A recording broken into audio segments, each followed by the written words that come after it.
I became #1 in the world. I became a millionaire not because I made more money.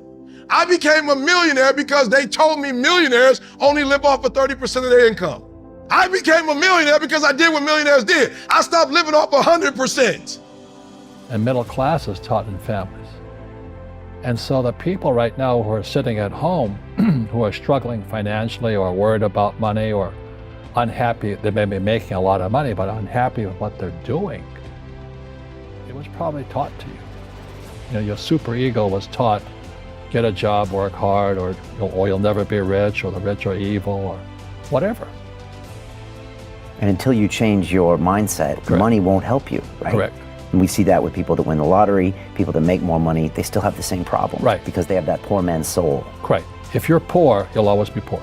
That's really hard for people to Yeah, understand. the money will disappear that fast. Just like most pro athletes, you know, they make millions of dollars, and what 65% are bankrupt 5 years later. It's because they come from poor families.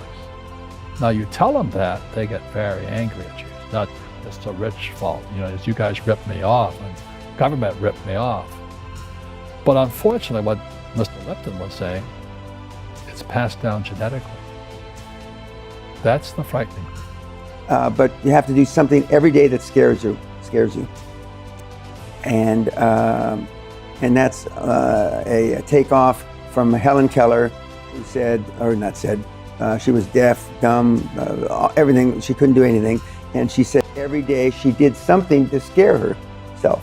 Well, if you and I had all those afflictions, just getting out of bed would be scary enough. And so I decided that one of the differentiations between the people that got the most out of the week-long seminar and the year-long free mentoring from me is people that really press themselves hard. So I translated that into, they've got to do something and list it, what they did to scare themselves every single day. For people to understand that complaining has no value. And if you complain about not having enough money, work more. If you complain about not having work-life balance, spend more time on vacationing and your family. It's super simple. Let your actions dictate instead of sitting there and feeling like you're not in control.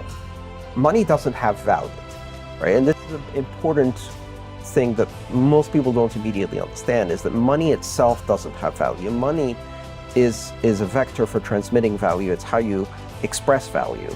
But the value isn't in the money, it's in the product or service you bought with it, and it's in the labor you gave in order to acquire it in the first place. That's where the value comes from. There's nothing intrinsically valuable in the money. Failing to prepare was preparing to fail. The night before a game, I ate the same food. I went to bed at the same time. I got up, I ate the same breakfast. So the routine and the preparation, some people call it superstition, but it's a routine. The stronger your mindset is, the greater your skill set is going to be. And it's interesting, when you commit to something, little gifts just start automatically showing up. It's a phenomenal thing. It's happened my whole career. When I fully commit, somebody will bring me something. And then look, then keep your eyes open. And by the way, the package may come wrapped in a package you weren't thinking about. Artwork. Or like a voice, or like a person, or you know, maybe from a different direction than you thought, or an offering where you're like, you read something about this and that's not the thing. Like all throughout my career, it's come in weird kind of ways. If you ask for help and somebody shows up at the door, maybe invite them in. Okay. Regardless of what the packaging is or what you've heard about it or whatever. That's really been beneficial to me. Okay.